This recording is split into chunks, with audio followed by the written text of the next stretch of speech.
got into martial arts. Oz, yeah. What's up, guys? Jason Stewart here with Oz from the Ozark. Ozark Oz, they call him. Training out of Victory right now, but you grew up in the Ozarks. You made it to LA for modeling, ended up behind the camera. Okay, there's so many places we could go. The acid trip we got to touch on. Definitely. But let's just give us a run through, and then let's get to the down and then the recovery. Yeah, so I moved out to LA right after high school, graduating in Arkansas. Got into modeling, it wasn't working out. Went back to Arkansas with this big blow to my ego. Had this horrible acid trip. Why is the blow to your ego? Because the modeling didn't work out? Because everyone around me was hyping me up because of modeling. Everyone thought I was the coolest dude ever. And I came back to my hometown with it not working out, and I just had that feeling like I wasn't good enough. You came back and you felt like a failure. Absolutely. Why do you feel like it didn't work out? They scouted you. They wanted you to Yeah, go.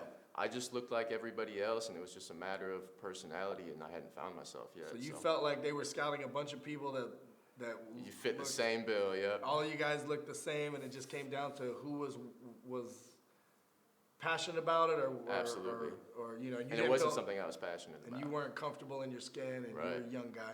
So you go back to Arkansas. Yeah, and me and my brother did a big dose of acid, and everything kind of spiraled downward from there. I lost my shit. So that's interesting. I hear some people doing acid or mushrooms and having this epiphany and feeling like it unlocked a part of their brain. Right. But then there's the people that it didn't. Yeah, so this wasn't my first time. Or it time. did, but in a bad way, potentially. Right. This wasn't your first time doing acid. Yeah, this is my second time, and the first time it was amazing. So I was like, kind of had a little bit of an ego with it, where I was like, oh, I can do a big trip, whatever. So the first one was like a regular trip? Yeah. And this one was like a big trip? Yeah.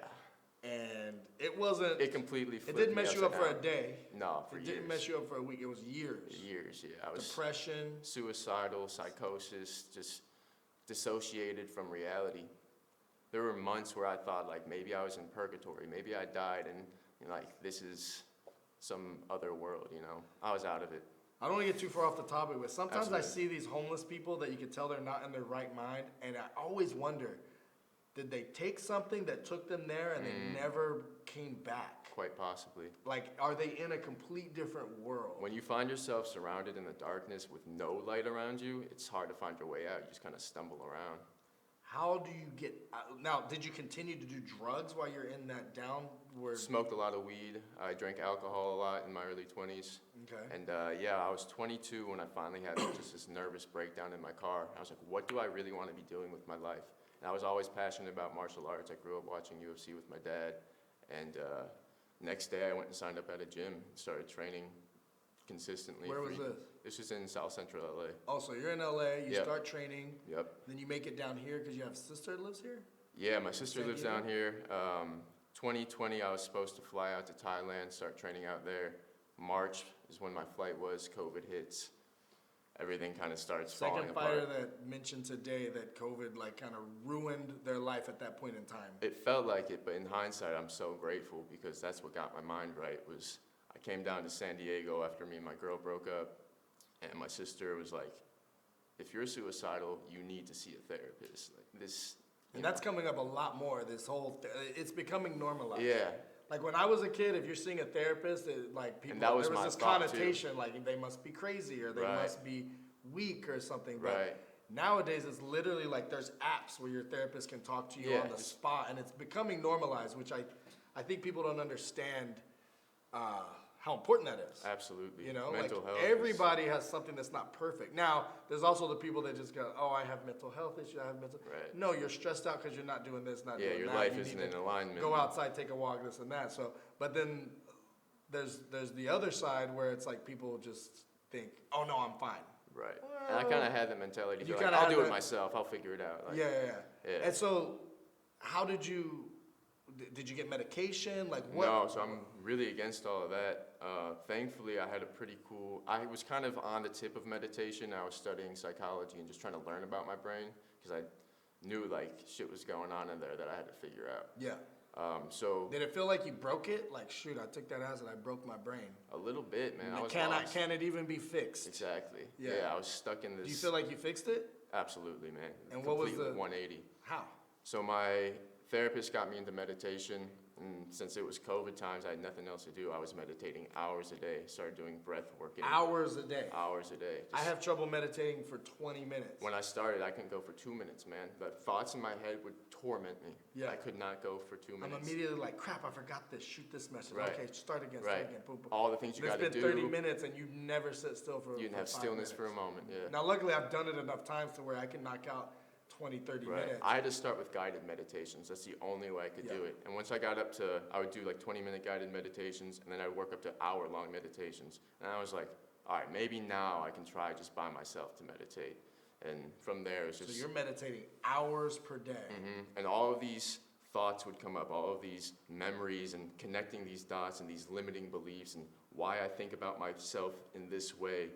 And all of this was coming up, and I had to process it, and it was an emotional release. I was crying all the time, just processing my life. This is so interesting to me. And yeah, finally I had this experience in meditation where it was this connectedness with all things, and I found God. I was an atheist my whole life, you know? And so now I feel like I walk in alignment with God and my higher self, which in my opinion are one and the same. That's powerful. Yeah. So you finally felt, because the connectedness is talked about in all the religions, and even on the atheist side of quote unquote spirituality, or whatever you call it, where the universe is connected to everything. Right. Like, the people atheists have to use the word Universe is God. which I get. You know, Right. energy. You Yeah. can, it's energy here, or it's energy. God is energy. Always has Absolutely. been. Always will be. all Can't be there is created nor energy. destroyed. So. So then you had this like epiphany, like there is a God, we're all connected. Absolutely. Love, you know, tranquility, spirituality. Did you start seeking organized religion? Did you start going to church? Did you start studying any books or Bibles, or did it just become an inside job? Yeah, so definitely going inward a lot, but I got into occultism. I found a lot of wisdom within the occult and saw how that wisdom sort of tied all of the world religions and connecting the dots between them and seeing what they were truly pointing at, because they all are pointing to the same thing, they're just painted in a different way. So I was just studying all of the world religions, taking what connected with me and resonated with me. Because there's a ton of overlap between all of them. Absolutely. Yeah. And it's how do you apply that to your life then, and how does that transform your mentality so you can actually embody your power and not have these limitations that we put on ourselves, society puts on us, all of that. Do you feel as yourself as a more peaceful human overall? 1000%. Now that's an interesting dichotomy, because you're in a sport and you hear this argument a lot. Well, you're a nice guy. Why would you want to punch someone in the face? Well, you seem so calm and even killed, and you love all things and all people. Why do you want to choke someone unconscious? And to me, there's kind of a spiritual connection that's challenging yourself with that. It's not just like I want to be a violent human being. Right. Some people have that. Some people have Right. that aggression. They want to get out. They go to practice and get out. I look at it as more like you're flowing like water. Definitely. You're It's a spiritual practice in itself. It's like any sport. Like there's other sports, in my opinion, that are more dangerous. You could argue even more violent. Absolutely. And this is more just like a higher stakes, high athleticism chess match. But I mean, you're about to enter the cage in a few weeks, and you're looking to defeat that person. What are your thoughts around that? Yeah, so obviously when you get in there, there's another person across from you, but this game is so mental, and my mind is as sharp as it's ever been. And I recognize that when that door closes, it's me versus me. I don't care who the opponent is. And when I'm in full alignment, I know that God isn't going to give me anything that I'm not ready for. So I'm going to go in there and do what I do. You're going to grow from it. You're going to learn from it one way or another. Absolutely. Whew. That was deep, y'all. Oz from the Ozarks here. I'm so lucky to have met this gentleman today. Thank you so much for coming in. Thank you. I didn't expect any of the interviews to go that route, but I'm so grateful that it did. May 20th, check him out. I am super excited to check you out. That's why I love these interviews, because we all, including us inside the company, learn a whole lot more about the fighters, why they do what they do, and what their life's all about. Appreciate you guys. EpicFighting.com. Check us out. That was sick, bro. Thank you, man. Thank you.